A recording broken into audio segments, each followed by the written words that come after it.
तो गाइस, आप लोगों का स्वागत है मेरे YouTube चैनल पे। एक समय की बात है, एक जंगल में एक गणेश पक्षी और बुलबुल रहती थी। गणेश पक्षी बहुत ही दुष्ट था। वो अनावश्यक चिड़ियों को मारता और उनको खाता रहता। तभी एक दिन की बात है, सभी चिड़िया आपस में विचार विमर्श करते हैं कि अब उसको हटाना पड़ेगा और कोई और राजा बनाना पड़ेगा। सब कहते हैं बुलबुल को हम राजा बनाते हैं, अगर वो कुछ करना चाहे तो चाह कर भी कुछ नहीं कर पाएगी।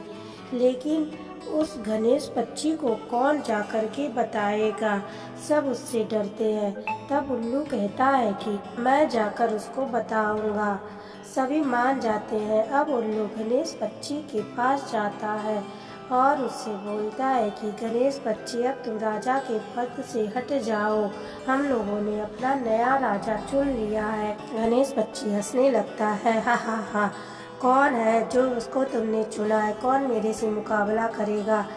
तब उल्लू कहता है कि हमने बुलबुल को अपना राजा चुना है और आप दोनों में एक कंपटीशन होगा।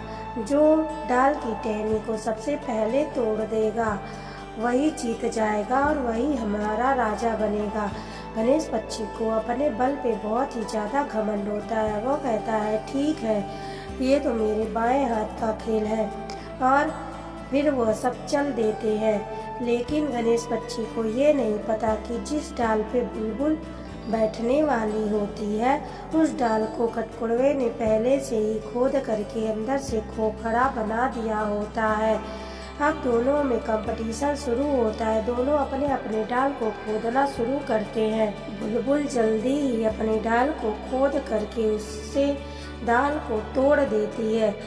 गणेश पक्षी ये सब देखकर चौंक जाता है कि बुलबुल इतनी शक्तिशाली कहाँ से हो गई और बहुत ही ज़्यादा शर्मिंदा होता है।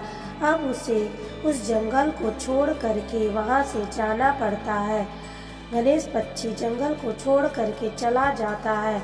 अब सभी पक्षी बहुत ही ज़्यादा खुश हो जाते हैं, बुलबुल को अपना राजा बना देते हैं। तो इस कहानी से हमें यह सीख मिलती है कि बल से ज़्यादा हमारी बुद्धि बलवान होती है।